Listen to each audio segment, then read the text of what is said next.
내가 너로 큰 민족을 이루고 내게 복을 주어 내 이름을 창대하게 하리니 너는 복이 될지라. 아멘. 또 너를 축복하는 자에게는 내가 복을 내리고 너를 저주하는 자에게는 내가 저주하리니 땅의 모든 족속이 너로 말미암아 복을 얻을 것이라. 아멘. 아멘이시죠? 하나님의 말씀에는 유효기간이 없는 줄 믿습니다. 그때 아브라함에게 하셨던 그 말씀의 효력이 믿는 자 된 우리에게 오늘도 동일한 은혜의 축복의 말씀인 줄로 믿습니다. 그리고 오늘 내게 주신 이 말씀이 내 사랑하는 자녀들에게도 동일하게 주시는 말씀인 줄로 믿습니다. 여러분, 하나님께서 여러분에게 여러분을 얼만큼 사랑하시는지, 또 여러분에게 얼마나 큰 복을 주시려는지 상상해 보셨습니까? 상상해 보세요. 하나님께서 내게 얼마나 큰 복을 주실까? 나를 통해 얼마나 큰 일을 이루실까? 이 아브라함을 향한 축복의 말씀을 우리가 받고 그 기대는, 믿음의 그 기대는 있어야 하지 않겠습니까? 여러분들 향하신 하나님의 그 축복이 어느 정도라고 생각을 하십니까? 이만큼? 하늘만큼, 땅만큼? 오늘 말씀을 보게 되니까 땅의 모든 족속이 너로 말미암아 복을 얻을 것이라 라고 얘기하세요. 하나님께서는 우리가 생각하는 것보다, 구하는 것보다 큰 계획을 가지고 우리에게 복을 주시는 줄로 믿습니다. 그래서 우리의 입을 크게 열어서 하나님의 채우심을 경험하는 우리 인생 또 한 해가 되길 주님으로 축복합니다. 지금 앞에 있는 목사가 뭔가 달고 있죠. 또 저게 먹고 하고 설교 시간 내내 궁금증과 호기심을 유발할 것 같아서 말씀을 드리는데, 이제 저희가 이제 교회 화면이 조금 흐려서, 그래서 지금 우리 미디어 팀이 막 고심하는 중에 저게 카메라도 별도로 설치해서 조금 더 깨끗한 화면으로 영상으로 예배하는 분들 위해서 서비스를 제공하고 있는데, 목소리가 늘 동굴 같은 소리였어요. 마이크가 저 카메라 앞에 있다 보니까 소리가 울리고, 그래서 어떻게 하면 좋을까 고민하다가 지난주에는 이 앞에다가 또 마이크를 세워보기도 하고, 또 오늘은 이렇게 여기다가 이렇게 달기도 하고 있습니다. 그래서 너무 이렇게 궁금해하지 마세요. 저게 먹고 하지 마시고, 우리 이제 기도하고 있는데 우리 미디어도 아직 아날로그 방식을 쓰고 있다 보니까 그냥 카메라만 바꿔서는 안 되는 좀 공사가 있어서 지금 기도하면서 좀 때를 기다리고 있습니다. 그래서 이렇게 저렇게 지금 미디어 팀이 엄청 고생하고 지혜를 짜내고 있어요. 그래서 저들에게도 하나님의 은혜가, 또 하나님의 지혜가 있기를 우리 한번 고생하는 미디어 팀에서 박수 한번 할까요? 고맙습니다. 사랑합니다. 달리기 선수가 출발선에서 무엇을 생각할까요? 달릴까? 달리지 말까? 그것을 고민하진 않을 것 같아요. 이 경기를 어떻게, 얼마나 빨리 달릴까? 대한 그 고민 하나 있을 것 같습니다.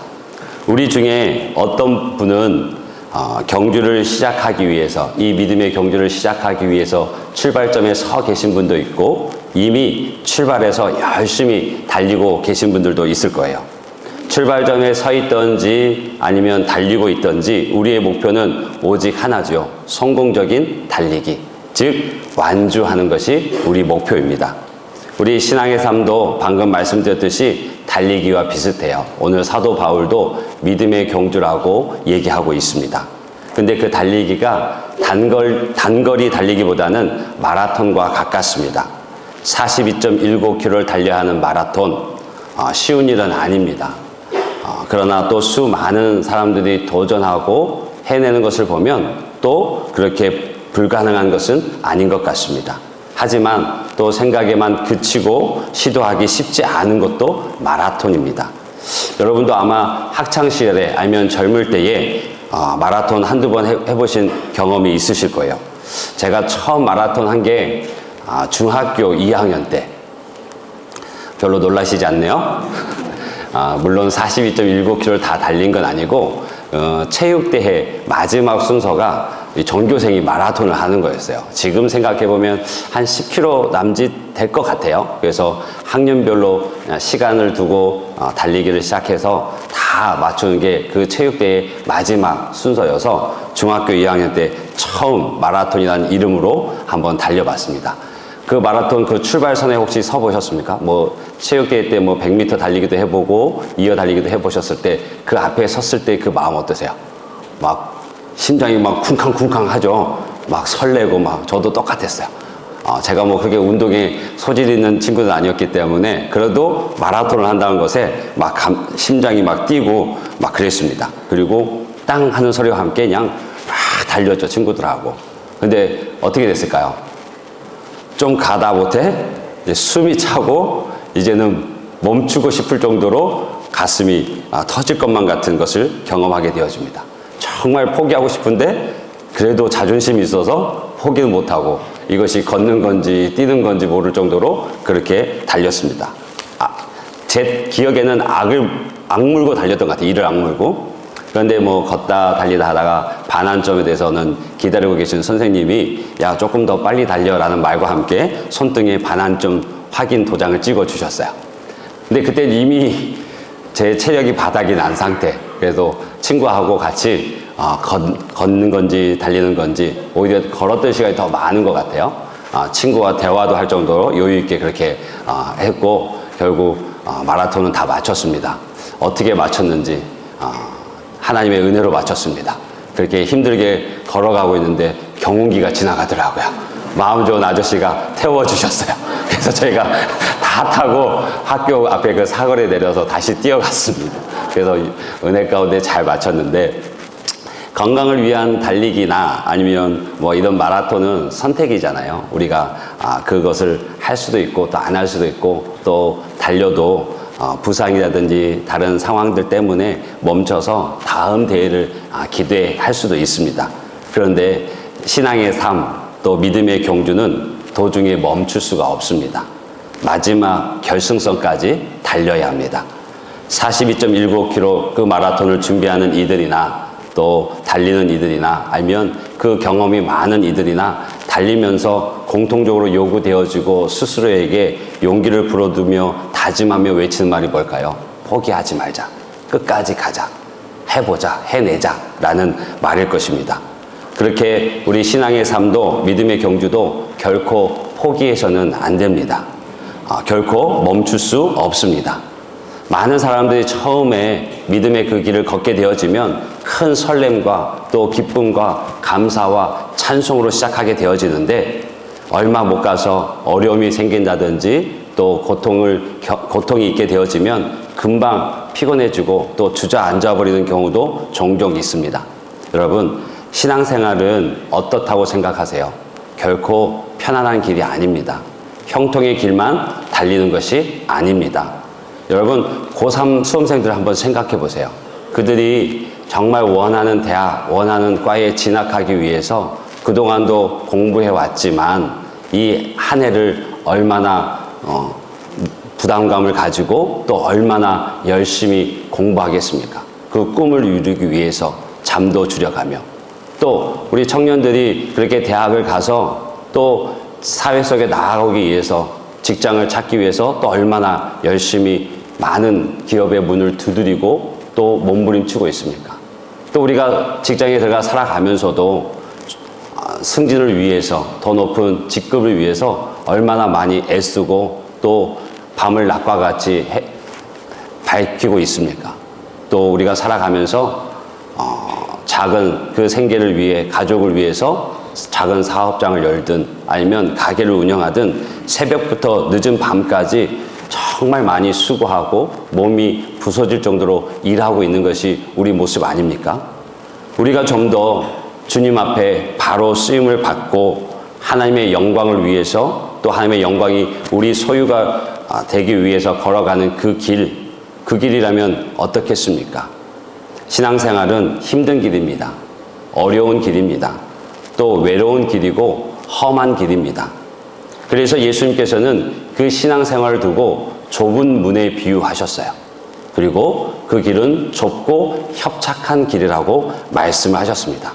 그렇다 보니 많은 사람은 넓은 길, 넓은 물을 택하고 좁은 문, 좁은 길을 택하는 사람은 매우 적다라고 말씀을 하셨어요. 그러나 우리는 그 문, 그 길의 끝을 너무나 잘 알고 있습니다. 많은 이들이 찾는 넓은 문, 넓은 길은 멸망에 이르는 길이요. 좁은 문, 그리고 협착한 그 길은 생명으로 이르는 길인 줄 믿습니다. 우리가 힘들고 어려워도 걸어가는, 달려가는 그 길은 생명으로 인도하는 그 길을 우리는 걷고 있음을 믿습니다. 여러분, 저도 피곤할 때 있어요. 여러분도 피곤하시죠? 또 여러분, 저도 낙심될 때가 있어요. 여러분도 낙심될 때가 있으실 거예요. 또 여러분, 저도 외로울 때 있어요. 여러분도 혼자 내버려진 것 같은 그 외로움에 몸을 떨던 때가 있으실 것입니다. 이것이 신앙생활입니다. 사람의 힘으로는 안 돼요. 우리가 얼마나 많이 다짐을 하고 얼마나 많이 각오를 했습니까? 좋은 일 있다가 금방 안 좋은 일 생기고 기도의 응답이 있다가 금방 하나님이 내 기도를 들으시지 않는 것 같고 또 믿음으로 승리했는데 바로 마귀가 덫을 낳아서 넘어지게 만드는 것, 그것이 신앙생활입니다. 이럴 때 우리가 바라봐야 할 분이 계십니다. 누구시죠? 바로 예수 그리스도입니다. 오늘 말씀 2절을 보게 되면 믿음의 주요 또 온전케 하신 이인 예수를 바라보자. 우리 한번 같이 읽어볼까요? 믿음의 주요 또 온전하게 하신 이인 예수를 바라보자. 아멘. 여러분 꼭 가슴에 새기십시오. 올 한 해뿐 아니라 우리 평생의 인생 가운데 이 말씀을 가슴에 새기고 눈에 보듯이 보고 걸어가십시오. 믿음의 주요 또 온전하게 하신 이 예수를 바라보자. 이 바라보자란 말이 참 그 원어의 또 사도 바울의 그 간절한 말을, 그 마음을 다 담지 못하고 있는데 이 바라보자가 영어로 보게 되어지면 픽스입니다. 픽스. 즉 흔들리지 않도록 고정시키다, 고정하다는 뜻이에요. 그러니까 우리의 두 눈을 예수님께 단단하게 고정시키는 것. 우리의 두 눈이 예수님만 바라볼 수 있도록 그렇게 하는 것이 이 바라보자라는 뜻입니다. 예수님을 봤다가 세상을 봤다가 하는 것이 아니고 주일에는 하나님을 바라보고 또 주중에는 세상을 바라보고 사는 것이 아니라 오직 예수님만 바라보는, 우리의 두 눈이 예수님께만 단단히 고정시키라라는 그 말이에요. 믿음의 주요 또 온전하게 하신 이인 예수에게 우리의 두 눈을 단단하게 고정시키라라고 말씀하고 있습니다. 이 부분에서 베드로 사도가 실패를 통해서 너무나 큰 영적인 교훈을 얻었고 또 우리에게 알려주고 있습니다. 마태복음 14장에 보게 되어지면 예수님께서 예수님의 가르침, 예수님의 그 이적을 보기 위해서 몰려든 수많은 군중들이 있었어요.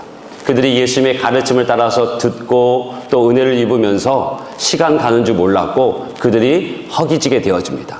그때 예수님께서 어린아이의 헌신인 그 보리떡 5개와 물고기 2마리로 축사하시고 어른만, 장정만 5,000명이 되는 그 인원을 배불리 먹이시고 12광주리가 남았습니다. 그 자리에 있던 여성들 또 아이들까지 하면 최소 10,000명에서 20,000명 그 이상이 되는 인원들을 주님께서 축복해 주셨어요. 배불리 먹게 해주셨어요.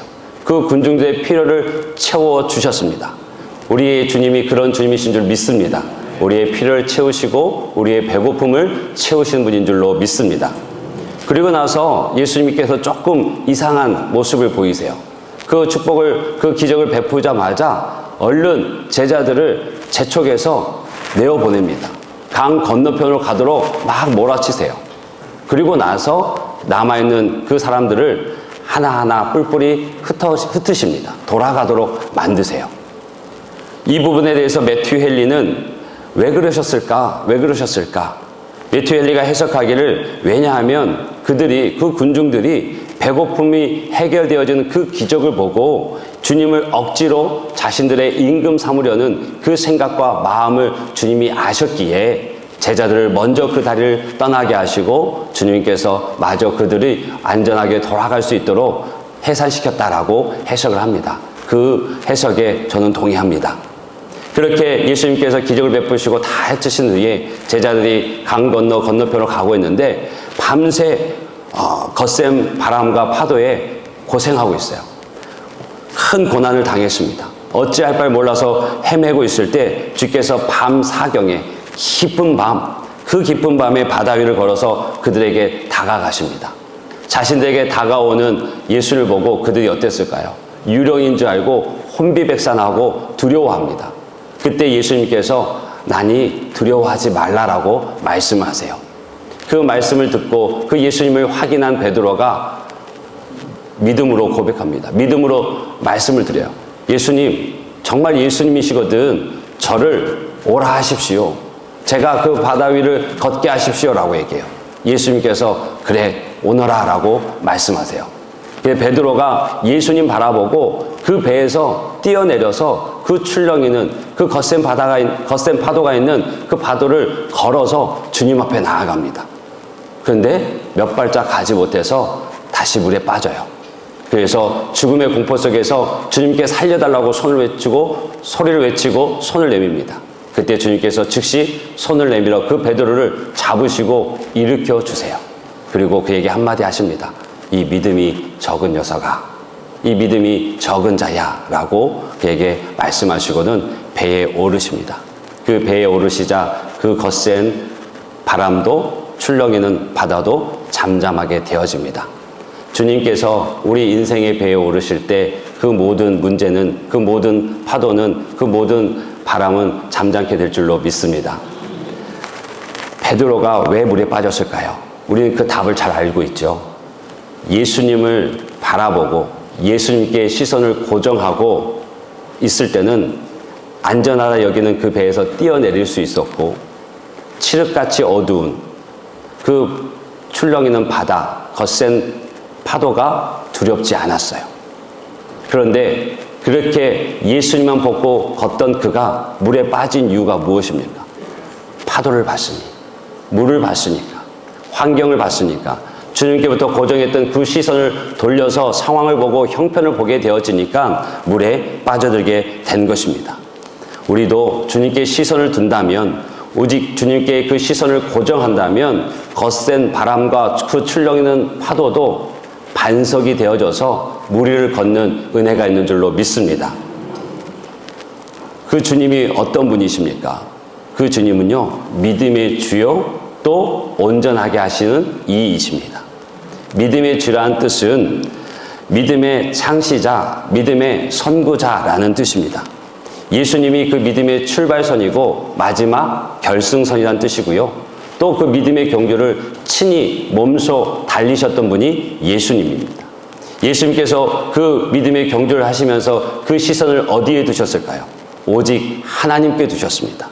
오직 하나님께 시선을 고정하고 이 땅에서 믿음의 경주를 다 하셨어요. 신앙생활을 그렇게 하셨다는 거예요. 하나님의 말씀에 절대 복종하고 하나님의 영광을 위해서 살았고 하나님의 기쁨을 위해서 사셨습니다. 그리고 죽는 순간까지 하나님께 복종하고 하나님의 영광을 위해서 기쁨으로 그 죽음을 맞이하셨습니다. 여러분, 마라톤에도 앞서 달리는 사람이 있어요. 예수님께서 그 신앙생활의 선구자, 앞서 달리시는 분이십니다. 그 믿음의 행렬에 앞에 서신 분이 바로 예수님이세요. 여러분, 힘들 때, 그 신앙생활이 믿음의 경주가 힘들 때 앞서 달려가시는 예수님을 바라보십시오. 예수님께서 힘들 때 어떻게 견뎌내셨는지, 외로울 때 어떻게 이겨내셨는지, 낙심돼서 주저앉고 싶을 때 예수님께서는 어떻게 다시 일어나셨는지, 그 믿음의 길에 장애물을 만났을 때 예수님은 어떻게 돌파해 가셨는지를 보십시오. 예수님 안에 정답이 있습니다. 예수님께서 친히 그 육신의 몸을 입고 이 땅에서 그 믿음의 경주를 다 하셨습니다. 그리고 우리는 그 길을 쫓아가는 주님의 제자인 줄로 믿습니다. 믿음의 사람인 줄 믿습니다. 그리고 그래서 우리가 지금 믿음의 그 경주 가운데 있잖아요. 그렇죠? 믿음의 경주 가운데 있습니다. 출발선을 떠나서 결승선을 향해서 지금 열심히 달려가고 있습니다. 최선을 다해 달려가고 있어요. 달리는 사람이 무엇을 생각할까요? 그들은 생각하는 것은 결승선밖에 없습니다. 이 경주가 마무리되는 것, 완주하는 것, 이 경주를 끝내는 것, 그것밖에 다른 생각은 없어요. 다시 말해서 우리 인생의 목표, 우리 인생의 목적이 무엇인가를 늘 생각하고 살아가야 합니다. 이 생각은 나는 누구인가? 나는 어떻게 살아야 할 것인가? 누굴 위해 살 것인가? 이 질문은요, 사춘기 때 겪는 질문으로 끝나는 것이 아니고 저 청년들이 어떻게 살아갈까를 고민하는 것으로 끝나는 것이 아니라 주님 오라 하시는 그 순간까지 우리가 묻고 그에 대한 확실한 답을 가지고 살아가야 하는 문제입니다. 여러분, 인생 살아야 하는 이유, 또 어떻게 살아야 하는지, 누구를 위해서 살아가는지 그에 대한 정확한 답을 갖고 계신지요? 정확한 답을 갖고 계시리라 믿습니다. 우리가 왜 그토록 열심히 공부해야 됩니까? 우리가 왜 그토록 잠을 못 자고 내가 좋아하는 것을 포기해가면서까지 공부해야 되는 이유가 무엇입니까? 왜 내가 좋은 직장에 가야 되죠? 왜 우리 자녀가 좋은 직장에 가서 거기서 승승장구, 승진하고 남들이 우러보는 그 자리까지 올라가야 합니까? 왜 우리가 그토록 힘들게 어렵게 돈을 모으고 돈을 벌어야 합니까? 우리는 왜 건강해야 하죠? 그 건강을 위해서 매일 아침 달리고 걷고 또 운동하고 좋은 것 챙겨 드시고 그렇잖아요. 왜 우리는 건강해야 합니까? 우리 아이들을 왜 그렇게 열심히 정성을 다해서 키웁니까? 왜 그렇죠? 그에 대한 답을 가지고 계신가요? 하나님의 영광을 위해서입니다. 우리는 하나님의 영광을 위해서 살아야 하는 줄로 믿습니다. 이사야서 43장 7절 보게 되면 내 이름으로 불려지는 모든 자 곧 내가 내 영광을 위하여 창조한 자를 오게 하라. 그를 내가 지었고 내가 만들었느니라. 아멘. 하나님께서 우리를 지으셨어요. 그리고 우리를 부르셨습니다. 그리고 하나님의 자녀 삼아주시고 이만큼 세워주셨어요. 근데 그 이유가 어디에 있다고요? 내 영광을 위해서. 하나님의 영광을 위해서 우리를 지으시고 부르시고 세워주셨습니다. 또 이사야서 43장 21절 보게 되면 이 백성은 내가 나를 위하여 지었나니 나를 찬송하게 하려 함이라. 하나님께서 우리를 지으셨는데 그 이유와 목적이 무엇이라고요? 하나님을 찬송하게 하려 함이라. 하나님께서 우리를 지으시고 부르시고 세우시고 복주신 이유는 하나님을 찬송케 하기 위해서, 하나님께 영광 돌리기 위해서 우리를 그렇게 하셨다라고 말씀하고 있습니다. 우리가 신년에 이사야서 43장의 말씀을 가지고 은혜 나누고 다시 다짐하셨잖아요. 이 43장 21절 앞에 보게 되면 19절 20절에 이렇게 나와 있습니다. 보라, 내가 새 일을 행하리니 이제 나타날 것이라. 내가 새 일을 행할 것인데 이제 그 일들을 너희에게 보이겠다라고 말씀하십니다. 그런데 너희가 그것을 알지 못하느냐? 내가 그 일을 위해서, 새 일을 위해서 반드시 광야의 길을, 사막에 강을 내리라고 약속하고 계셔요. 그리고 20절 보게 되면 우리 20절은 한번 같이 읽어보겠습니다. 시작. 장차 내가 광야의 물을 사막의 강들을 내어 내 백성 내가 택한 자에게 마시게 할 것입니다. 아멘. 아멘이시죠? 들짐승, 승냥이와 타조도 하나님을 존경하게 되어진대요. 하나님을 찬송하게 되어지고 하나님께 영광을 돌리게 되어지는데 그 이유가 어디 있어요? 광야의 물, 사막의 강들을 내는 것에 이유가 있는 것이 아니고 하나님께서 베푸신 그 기적과 이적을 통해서 누구를요? 내 백성, 내 택한 자들을 마시게 하기 위함이라는 거예요. 그 모습을 보고 들짐승조차도 하나님을 존경한다고 그래요. 아멘. 할렐루야. 이것이 하나님께 우리에게 주시는 약속이에요. 축복입니다. 내가 살아야 할 이유, 어떻게 살아야 하는가에 대한 그 정답이 하나님의 영광을 위해서 하나님의 기쁨이 되는 저와 여러분이 되길 주님을 축복합니다. 하나님께서 그 일을 위해서 우리를 지으셨고 부르셨고 세우시고 복과 은혜를 주시는 거예요. 새 일을 행하시는 이유, 그 하나님의 일들을 나타내는 이유, 우리를 통해서 하나님께 영광 돌리도록, 하나님의 찬송이 되는 그 인생이 되기 위해서요. 여러분, 여기서 오해하시면 안 돼요. 하나님은요, 무엇이 부족해서 우리를, 당신이 영광 받기 위해서, 찬송 받기 위해서 우리를 지으시고 부르시고 세우신 것이 아니에요. 하나님은요, 우리 없어도 하나님 존재만으로 영광이 가득하신 분이고 충만하신 분이에요. 그런데 자격 없는 우리를, 부족한 우리를 불러주셔서 그 하나님의 영광에 동참하게 하시는 거예요. 믿으십니까? 제가 대통령 앞에 언제 서게 될지 모르겠어요. 그런데 저는 모르지만 대통령께서 저를 부르시면 그 앞에 서겠죠. 그게 얼마나 영광스러운 일입니까? 그렇죠? 한 사람이, 어떤 일에, 어떤 지위에 있는 사람이 불러서 그 영광 가운데 동참하게 하는 건 사람과 비교할 수 없죠. 하나님께서, 충만한 영광 가운데 있는 그 하나님께서 부족한, 그 앞에 설 수도 없는 우리를 지으시고 부르시고 택하셔서 당신 앞에 세우신다는 뜻이에요. 바라기는 그 영광의 이유를 가지고 살아가는 저와 여러분이 되기를 주님으로 축복합니다. 하나님의 영광을 위해서 살아가는 저와 여러분이 되기를 원합니다. 이게 진짜 축복이에요. 이게 진짜 행복이에요. 세상에 거짓된 것, 속이는 것에 속아 넘어가지 마세요. 이게 진짜예요. 이게 진짜. 근데 그 길에 주님께서 인내하라고 말씀하세요. 그 길은 인내하는 길이고, 그 길은 우리가 참고 견뎌야 하는 길이라고 또 말씀을 하십니다. 2절 후반절에 보게 되면 그가 그 앞에 있는 기쁨을 위해서 십자가를 참으사 부끄러움을 개의치 아니하시더니 하나님 보좌 우편에 앉으셨느니라. 주님께서 십자가를 참으셨대요. 부끄러움을 개의치 아니하셨대요. 왜요? 그 앞에 있는 기쁨을 받고 그 일의 끝을 보셨기 때문에. 그래서 십자가의 그 고통, 그 수멸, 그 모멸, 그 아픔, 그 조롱, 그 모든 것을 참으셨어요. 부끄러움을 개의치 않으셨다 얘기했는데, 이 개의치 않다는 얘기는 무시했다는 얘기예요. 내게 어떤 어려움과 환난과 고난과 힘듦이 있어도 그것을 무시해버리셨다는 거예요. 그렇게 십자가를 참으셔서 하나님의 주시는 그 기쁨, 그 계획을 이루신 분이 바로 우리 예수님입니다. 신앙생활은, 믿음의 경주는 인내로서 달려가는 것입니다.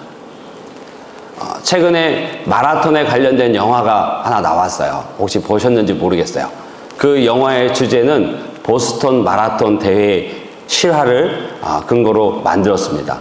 이 보스턴 마라톤 대회는 참 역사가 깊은 마라톤 대회예요. 그래서 그 대회에서 처음 우승한 이가 아실 거예요. 우리 손기정 선수, 1936년에 그가 그 일장기를 달고 달렸기 때문에 화분으로 그 일장기를 가려서 더 큰 어려움과 환난을, 그리고 더 이상 달리지 못하는 그 일도 있었는데, 그 이후에 1947년에 서윤복 선수가 그 대회에서 또 우승을 하게 되었습니다. 그 서윤복 선수의 실화를 바탕으로 만든 영화인데, 그 서윤복 선수가 그 보스턴 마라톤 대회에서 우승하고 쓴 수기가 있습니다. 그 무대 한 부분을 읽어드리면, 장장이 펼쳐진 거리를 달리노라면 숨도 차고 피곤도 하고 뛰기도 싫고 포기하고 싶은 생각이 한두 번 드는 것이 아니다.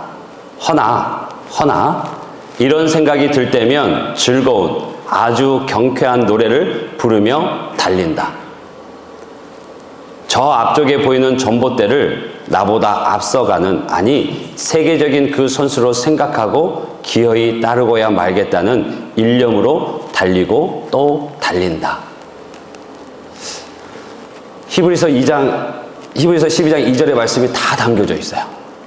그 믿음의 경주 속에 숨도 차고 피곤도 하고 뛰기도 싫고 포기하고 싶은 마음이 있어요. 부끄러움이 있어요. 십자가가 있어요. 그런데 그것을 참아내요. 어떻게 참아냅니까? 그런 생각이 들 때 즐거운 아주 경쾌한 노래를 부르며 달린대요. 그 앞에 기쁨을 보고 달리는 거예요. 그 경주의 끝에 하나님의 은혜를, 하나님의 영광을 보고 달려간다는 거예요. 그리고 달리는 내내 앞에 있는 전봇대를 보고 달린대요. 그게 마치 세계적인 그 선수로 생각되어지고 기어이 따르겠다는 일념으로 한 걸음 한 걸음 옮겼다고 그래요.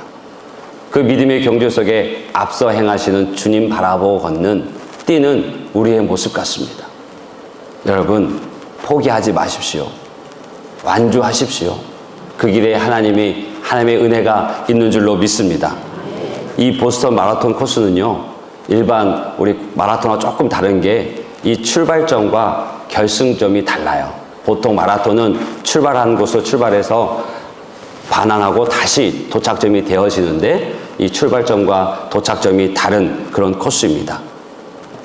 미국 매사추세츠 8개 도시를 관통하게 되어지고, 근데 이 보스턴 마라톤이 힘들고 어렵게 느껴지는 게 뭐냐면, 특별히 30km에서 33km 이르는 이 구간이 지고가 400m가 넘는데요.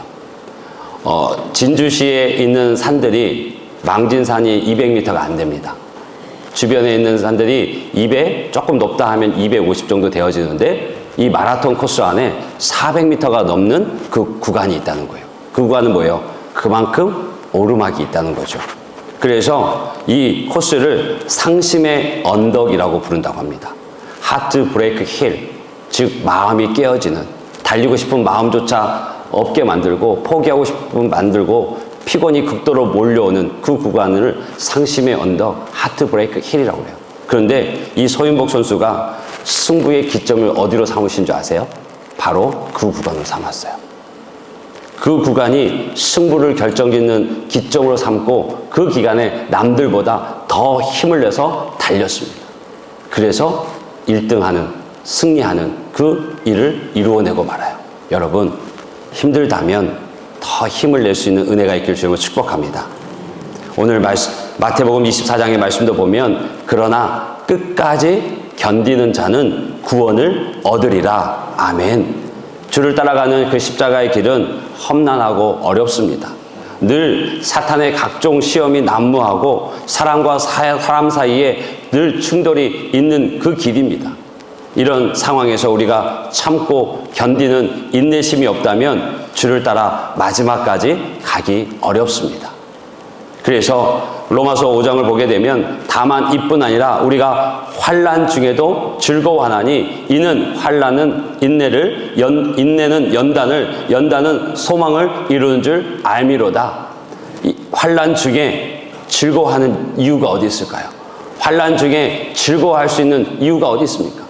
그 끝을 보기 때문이에요. 소망을 보기 때문입니다. 그 완주하는 그 상황을 기억하기 때문이에요. 그래서 그 환난이 인내를, 인내가 연단을, 연단은 소망을 이룬다라고 말씀하고 있습니다.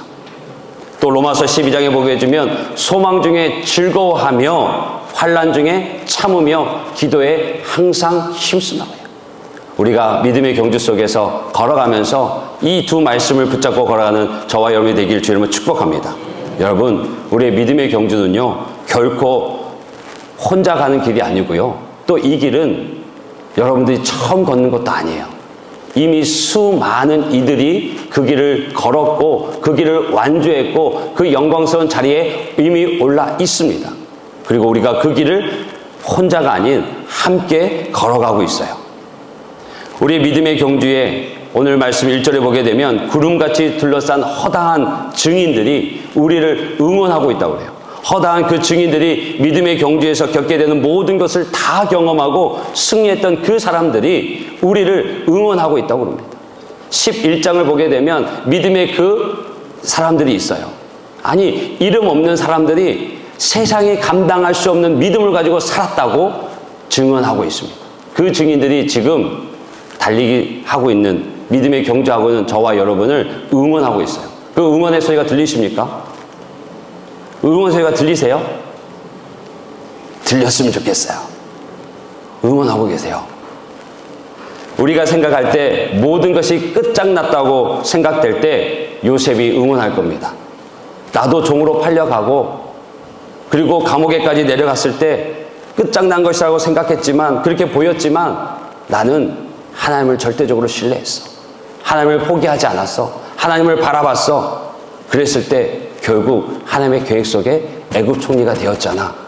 힘내, 힘내. 그렇게 응원하고 있어요. 나는 모든 것을 다 잃어버렸다고 생각할 때 욥은 응원할 것입니다. 봐, 나만큼 잃어버렸어? 자식들 다 잃어버리고 재산 다 잃어버리고 내 건강도 잃어버리고 내 아내는 나를 저주하며 죽으라 그러고 친구들은 찾아와서 한다는 말이 나를 조롱하고 더 죄인으로 만들잖아. 그런데 나는 하나님 원망하지 않았어. 그 끝이 어떻게 됐지? 두 배로 그 슬픔과 아픔을 다 잊을 만한 큰 은혜로 하나님께서 갚아주셨잖아. 힘내. 그렇게 응원하고 있어요. 우리가 생각하기에 이 시대에 말씀대로 산다는 것이 가능한가라고 생각할 때 아브라함이 우리를 응원할 것입니다. 나는 가야 할 길을 전혀 알지 못했을 때 하나님 떠나라는 그 말씀 하나 믿고 떠났어. 그런데 어떻게 됐어? 천하 만민이 나로 인해 복을 받는 복의 근원이 됐잖아. 하나님께서 내게 약속하셨던 그 자손들, 그리고 그 땅, 내 자손들이 하늘의 별과 같은 내 자손들이 그 약속의 땅에서 살아가잖아. 힘내. 응원하고 있어. 우리가 생각할 때 내 기도는 왜 응답되지 않지? 라고 생각할 때 야곱은 응원할 것입니다. 내가 내 자손, 내 자녀들 12에게 기도하는 것이, 축복한 것이 내 생전에 그들에게 다 이루어진 것을 보지 못했지만 천국에 와서 나중에 보니 다 이루어졌잖아. 힘내야 돼 라고 응원하고 있어요. 또 우리가 생각하기에 나 같은 것이 무슨 희망이 있어 라고 생각할 때 기생이었던 라합, 과부였던 룻이 응원할 거예요. 그런 소리 하지 마세요. 우리들의 처지가 어땠는지 더 잘 아시잖아요. 하나님께서 우리를 사랑하셔서 하나님의 자녀 삼아주시고 우리의 삶도 주께서 여셨잖아요. 힘내세요. 그렇게 응원하고 있습니다. 수많은 증인들이 그 증언과 응원으로 우리에게 용기를 주고 우리에게 할 수 있다고 말하고 있습니다. 여러분, 믿음의 경주를 할 때 힘을 내길 주님으로 축복합니다. 다시 용기 낼 수 있기를 주님으로 축복합니다. 이것이 그리고 성경에 있는 이야기뿐 아니라 그것으로 마무리되는 게 아니라 지금 이 현장에도, 이 예배 중에도 우리 원로 목사님으로 시작해서 원로 장로님들, 또 명예 안수집사님, 권사님들, 수많은 어르신들이 35년 전, 그 이전부터 이 척박한 땅에서 믿음 붙들고 살아오셨고 이만큼 걸어오셨잖아요. 그리고 우리가 그 길도 함께 걸어가고 있잖아요. 또 우리의 그 모습을 우리 다음 세대들이 보고 또 함께 걸어가잖아요. 힘내십시오. 용기 얻으십시오. 그 마음 담아서 우리 옆에 분들 한번 인사하실까요? 힘내세요. 꼭 끝까지 갑시다. 화이팅!